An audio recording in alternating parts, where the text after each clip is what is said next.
Just a kid trying. Is dating even real anymore? I mean, really, sit with that question for a second. Not the surface version of it. Not the, oh, dating apps are tough version. The real version. The deep one. Can you still build a relationship nowadays? Real trust? Real attachment? Real desire that doesn't fade after 3 months when the newness wears off and you're left with just each other? Can two people actually choose each other, every day, consistently, through the hard parts? In a world that's constantly offering something new, something easier, something that requires less work and less vulnerability? When you really start thinking about these things, you don't even know if you want a relationship anymore. And that's a strange place to be. Because part of you wants it more than anything. And another part of you has built walls so high you can barely see over them yourself. Why? Fear. Just fear. That's the whole answer. Fear of being hurt again like the last time. And you remember the last time. You don't talk about it much, not to friends, not to family, definitely not out loud, but you remember it. You remember exactly how it felt when something you believed in fell apart. When someone you trusted with the quiet parts of yourself walked away with them. Fear of putting your trust in someone you genuinely believe you could build a family with, and being wrong again. Because that's the specific kind of hurt that doesn't just sting. It restructures you. It changes the way you see things. It makes you suspicious of good moments because you've learned that good moments end. Fear of trusting someone again. Not because you don't want to, but because the last time you did, it cost you something you haven't fully gotten back yet. And then, underneath all of that, the quietest fear of all. The one you don't say out loud. The fear that maybe, you don't deserve to be loved. Do you deserve it? Is something like that even meant for you? A real relationship. A real partner. Someone who actually stays. Someone who chooses you not because you're useful or convenient or familiar, but because they genuinely want you there. Can you really build a family? Can you be someone's home when you're still trying to feel at home in your own life? Questions you don't have answers to. And the silence where the answers should be, that's the loudest thing in the room nights. Why don't you have answers? Because somewhere along the way, you stopped believing you deserved them. Because you've been alone long enough that it stopped feeling like a temporary situation and started feeling like a personality trait. Like this is just who you are now. The one who's better alone.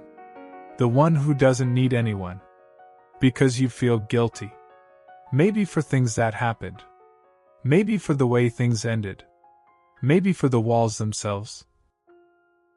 For building them so high and so fast that good people got locked out before they even had a chance.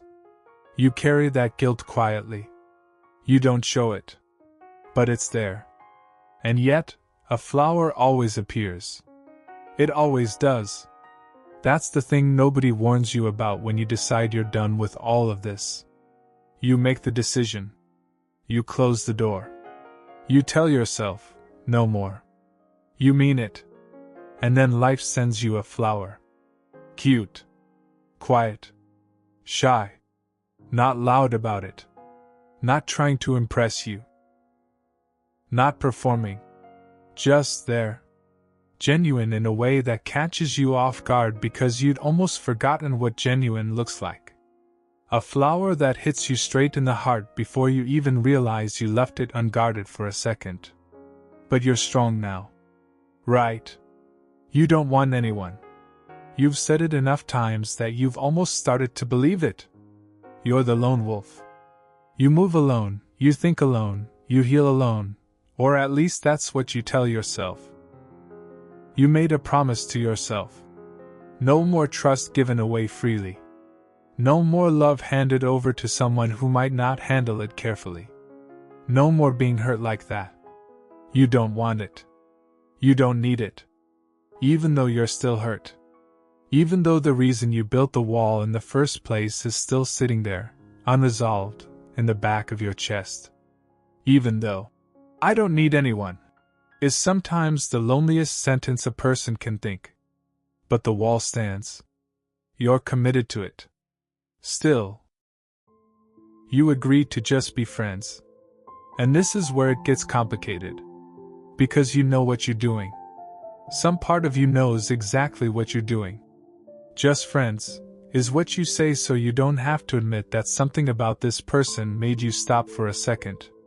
Made you look twice. Made you curious in a way you promised yourself you were done being. But friends is safe. Friends has boundaries. Friends doesn't require you to be vulnerable.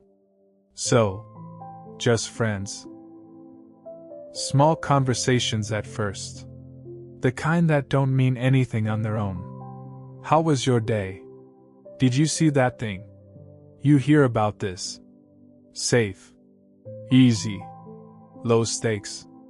But conversations have a way of going deeper when you're not paying attention. You say something offhand, something small, and she actually responds to it. Not with a surface answer. With a real one. Like she was actually listening. Like what you said mattered. And you notice that. You try not to. But you notice. Evening drives around the city.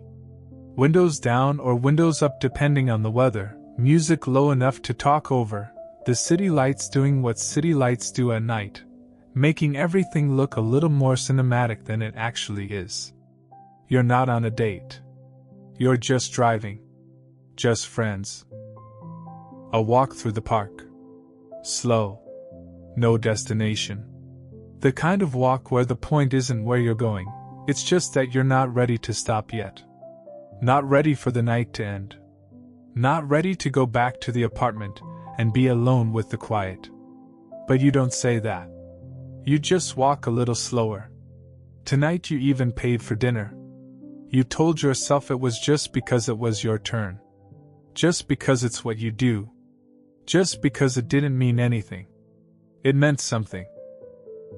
And the conversations get longer. The drives get later. The park walks turn into sitting on a bench long after you should have gone home.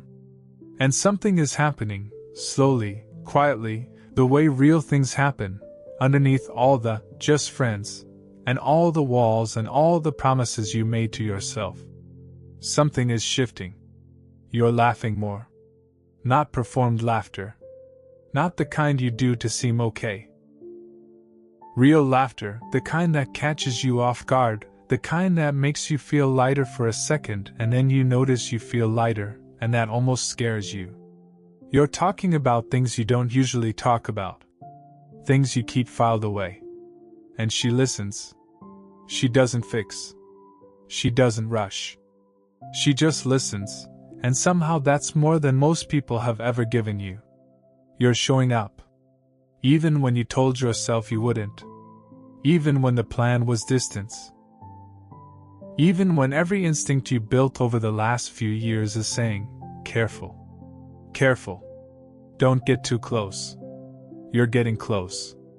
And after some time, you hear something you never thought someone would say to you. You're sitting somewhere ordinary. Nothing special about the moment. And she looks at you and says, "You're finally smiling." You freeze. Not dramatically. Not in a movie way. Just, inside, everything goes quiet for a second. Because those 3 words landed somewhere they weren't supposed to reach. Through the wall. Past the armor. Right into the part of you that wasn't sure anyone was paying that kind of attention. You're finally smiling. She noticed. She was watching closely enough to notice. And she cared enough to say it.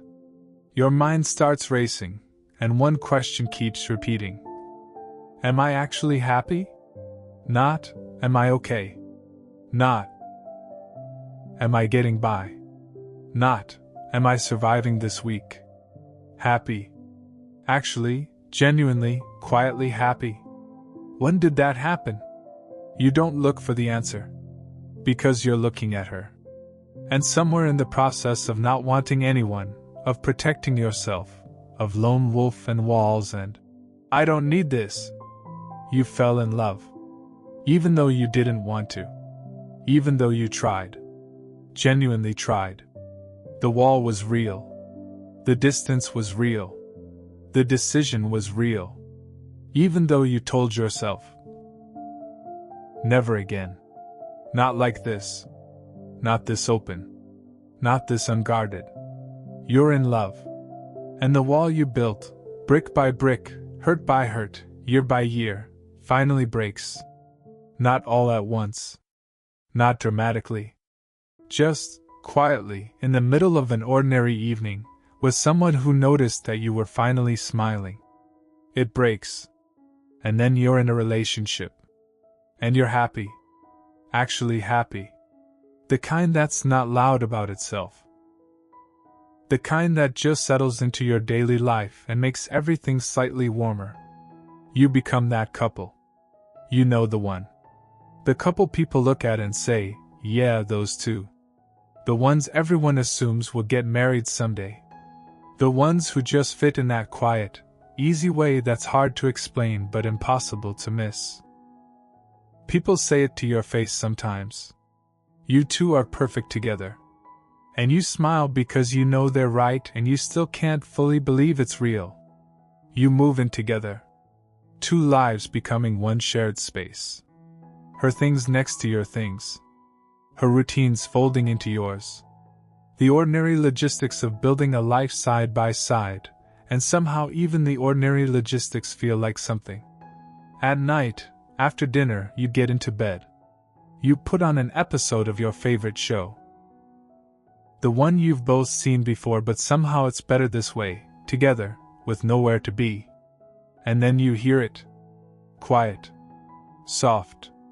Meant only for you. I love you so much. Followed by a smile. And a deep kiss. The kind that doesn't need to go anywhere. The kind that just says, I'm glad you're here. I'm glad this is real. You fall asleep in her arms. For the first time in a long time, the quiet doesn't feel lonely. Morning comes. And you hear only one thing. The alarm. You open your eyes. The other side of the bed is empty. The apartment is quiet in that specific way, the way it's always been quiet. Just you. Just the morning. Just the alarm and the ceiling and the day ahead. You lie there for a second. The drive. The park. The dinner. You're finally smiling. The show. The kiss. Her arms. It was a dream. A beautiful dream. And you stay with it for a moment before the day pulls you forward. You don't rush to shake it off.